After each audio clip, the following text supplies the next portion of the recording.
ओम नमः शिवाय। श्री शिव महापुराण रुद्र संहिता पार्वती खंड 18वां अध्याय। ब्रह्मा जी बोले, शिवजी की माया से मोहित होकर वह महाभिमानी तथा मोह उत्पन्न करने वाला काम शिवजी के समीप जाकर वसंत ऋतु के गुण धर्म को फैलाता हुआ वहाँ स्थित हो गया। हे मुनीश्वर, वसंत का जो प्रभाव है वह महेश के तप स्थान औषधि शिखर पर सभी ओर फैल गया। हे महामुने, हे मुनीश्वर, वहाँ उसके प्रभाव से पादपों के वन विशेष रूप से पुष्पित हो उठे। अशोक की वाटिकाओं में सहकारों के कामोदीपक तथा सुगंधित पुष्प विराजने लगे। भौरों से घिरे हुए कुमुद के पुष्प विशेष रूप से कामावेश को बढ़ाने वाले हो गए। उस समय कोयलों को कलरव काम को अत्यधिक उद्दीप्त करने वाला सुरम्य, मनोहर और अति प्रिय हो गया। हे मुने, भौरों के अनेक प्रकार के शब्द होने लगे जो सबके मन को हर लेने वाले तथा काम वासना को उत्तेजित करने वाले थे। चंद्रमा की मनोहर ज्योत्सना चारों ओर फैल गई। वह कामियों तथा कामिनियों की दूती के समान हो गई। वह मानीजनों को रति आदि के लिए प्रेरित तथा रति काल को और भी उद्दीप्त करने वाली थी। हे साधो, उस समय विरही जन के लिए अप्रिय सुखकारी वायु बहने लगी। इस प्रकार कामावेश को बढ़ाने वाला वह वसंत का विस्तार वहाँ वन में रहने वाले मुनियों के लिए भी अत्यंत असह्य हो गया। हे मुने, उस समय जड़ पदार्थों में भी जब काम का संचार होने लगा, तब सचेतन प्राणियों की कथा का किस प्रकार वर्णन किया जाए। इस प्रकार सभी प्राणियों के लिए काम को उद्दीप्त करने वाले उस वसंत ने अपना अत्यंत दुस्सह प्रभाव उत्पन्न किया।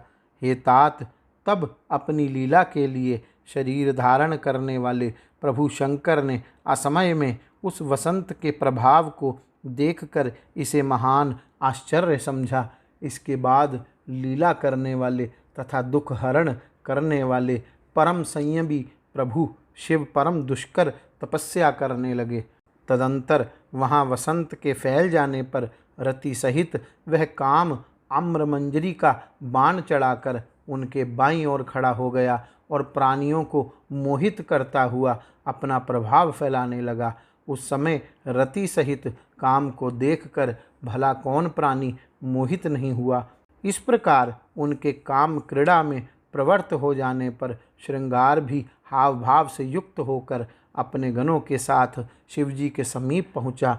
चित्त में निवास करने वाला कामदेव वहाँ बाहर प्रकट हो गया। उस समय वह शंकर में कोई छिद्र नहीं देख पाया जिससे वह प्रवेश कर सके। जब कामदेव ने उन योगी श्रेष्ठ महादेव में छिद्र नहीं पाया, तब वह महान भय से विमोहित हो गया।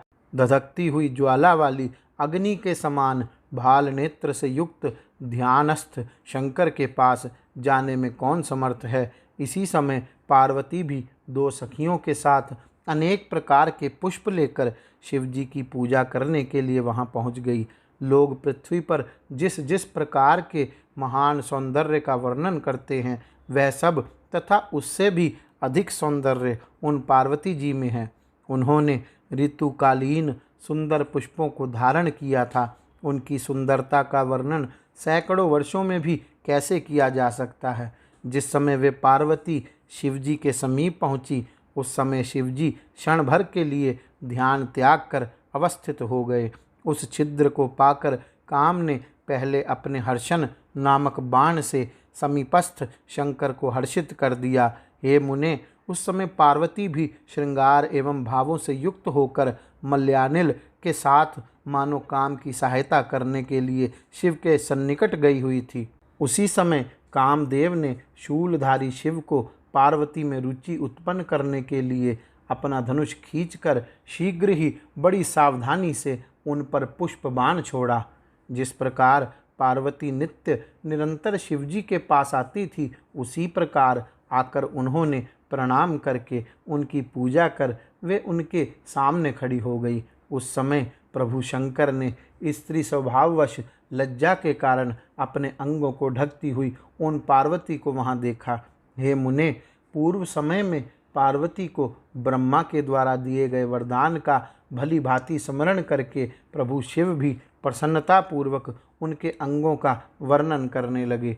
शिव जी बोले, यह मुख है या चंद्रमा, ये नेत्र हैं अथवा दो कमल, और ये दोनों भ्रगुटी हैं या महात्मा कामदेव के धनुष, यह अधर है अथवा बिंबफल, यह नासिका है या तोते की चोंच है, यह स्वर है या कोकिल की मनोहर कूक है, और यह कमर है या वेदी है।